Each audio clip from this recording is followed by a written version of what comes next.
সাধক বামাখ্যাপার সঙ্গে যে কুকুরগুলো থাকতো আসলে কে তারা জানেন? বীরভূম জেলার ময়ূরেশ্বর থানার অন্তর্গত ভালিয়ান গ্রামে ছিল বামাখ্যাপার বংশের কুল গুরুদের বাড়ি। তৎকালীন সরল নিষ্ঠাবান কৌল ব্রাহ্মণ পরিবার।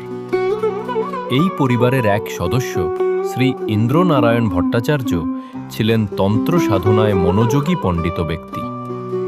একবার তিনি তার 10-11 বছরের ছেলে শম্ভুনাথকে নিয়ে চণ্ডীপুরে মাতৃদর্শনে এসে বামাখ্যাপার আশ্রমে যান।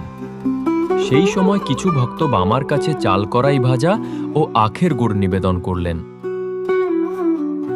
বামা শিশুসুলভ ভঙ্গিতে তা খেতে শুরু করলেন। মুখ ও হাতে গুড় চাল ভাজা লেগে আছে, পাশে বসা প্রিয় কুকুরগুলোও তার সঙ্গে খাচ্ছে। খাওয়া শেষ হলে কুকুরগুলো বামার মুখ চেটে পরিষ্কার করে দেয়।